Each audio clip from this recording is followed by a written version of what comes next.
ചൂലൂർ ശൂലന്നൂർ ശ്രീ സുബ്രഹ്മണ്യസ്വാമി ക്ഷേത്രത്തിൽ മഹാഭാഗ്യസൂക്തയജ്ഞം ഡിസംബർ 24 മുതൽ 28 വരെയുള്ള ദിവസങ്ങളിൽ നടക്കുമെന്ന് ക്ഷേത്ര ഭാരവാഹികൾ വാർത്താസമ്മേളനത്തിൽ അറിയിച്ചു. ക്ഷേത്രം തന്ത്രി പുടയൂർ പണ്ടരംഗം നമ്പൂതിരിയുടെ മുഖ്യ കാർമ്മികത്വത്തിൽ നടക്കുന്ന യജ്ഞത്തിന് കേരളത്തിലെ പ്രശസ്തരായ 25-ൽ പരം യജുർവേദ പണ്ഡിതന്മാർ സഹകാർമ്മികത്വം വഹിക്കും.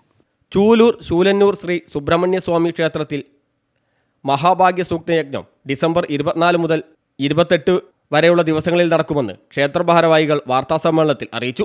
ക്ഷേത്രം തന്ത്രി പുടയൂർ പാണ്ഡുരംഗൻ നമ്പൂതിരിയുടെ മുഖ്യ കാർമ്മികത്വത്തിൽ നടക്കുന്ന യജ്ഞത്തിന് കേരളത്തിലെ പ്രശസ്തരായ 25-ൽ പരം യജുർവേദ പണ്ഡിതന്മാർ സഹകാർമ്മികത്വം വഹിക്കും.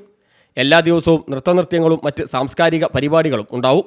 രാഷ്ട്രരക്ഷയ്ക്കും ലോകാനുഗ്രഹത്തിനുമായി നടത്തുന്ന ഈ യജ്ഞം നൂറ്റാണ്ടുകൾക്ക് ശേഷം ആദ്യമായാണ് നടക്കുന്നതെന്ന് ഭാരവാഹികൾ പറഞ്ഞു.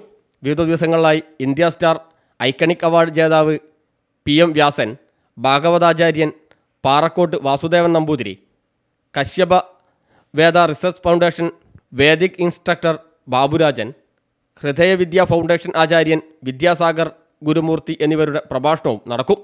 ഡിസംബർ 27 വൈകുന്നേരം 4 മണിക്ക് നടക്കുന്ന സാംസ്കാരിക സമ്മേളനം കൊളത്തൂർ അദ്വൈതാശ്രമം മഠാധിപതി ചിദാനന്ദപുരി സ്വാമികൾ ഉദ്ഘാടനം ചെയ്യും. മഹാമണ്ഡലേശ്വർ ആനന്ദഭവന ഭാരതി സ്വാമികൾ അനുഗ്രഹ പ്രഭാഷണം നടത്തും. Grievance investigation central chairman P. Sahadevan, അഖിലേന്ത്യാ OBC Muslim Manch vice president Fazal Rahman, MVR cancer centre chairman P. Vijayakrishnan, pride cooperative society chief executive officer Shailesh G Nair എന്നിവർ ചടങ്ങിൽ സംബന്ധിക്കും. എല്ലാ ദിവസവും കലാ സാംസ്കാരിക പരിപാടികളും ഭക്തി പ്രഭാഷണങ്ങളും ഉണ്ട്. ഓരോ ദിവസങ്ങളിലായി ഈ ചടങ്ങിൽ പങ്കെടുക്കുന്നത് ഇന്ത്യ സ്റ്റാർ ഐക്കണിക് അവാർഡ് ജേതാവ് PM വ്യാസൻ, ഭാഗവതാചാര്യൻ Parakkode Vasudevan Namboothiri, Kashyapa Veda research foundation Vedic instructor Baburajan, Hridayavidya foundation ആചാര്യൻ വിദ്യാസാഗർ ഗുരുമൂർത്തി എന്നിവർ വിവിധ ദിവസങ്ങളിലായിട്ട് പ്രഭാഷണം നടത്തും. കേരളത്തിലെ അനുയായികളുടെ അടുത്ത് നടന്നിട്ടുണ്ട്. ഇത്ര വിപുലമായ രീതിയിൽ നടന്നതായിട്ട് അറിയില്ല. പൊതുവെ മലബാർ പ്രദേശത്ത് വളരെ കാലത്തിന് ശേഷം ആദ്യമായിട്ടാണ്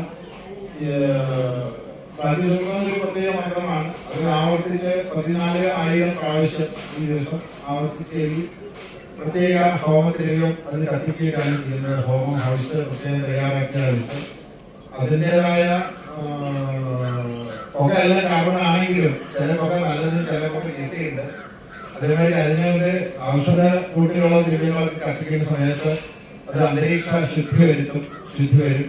വാർത്താസമ്മേളനത്തിൽ മുല്ലപ്പള്ളി കൃഷ്ണൻ നമ്പൂതിരി, NT പരമേശ്വരൻ നമ്പൂതിരി, NT നാരായണൻ നമ്പൂതിരി, ശ്രീജിത്ത് ഉൽപ്പങ്കണ്ടി, രാധാകൃഷ്ണൻ കൽപ്പകശ്ശേരി, രവീന്ദ്രൻ പറമ്പിൽ എന്നിവർ സംബന്ധിച്ചു.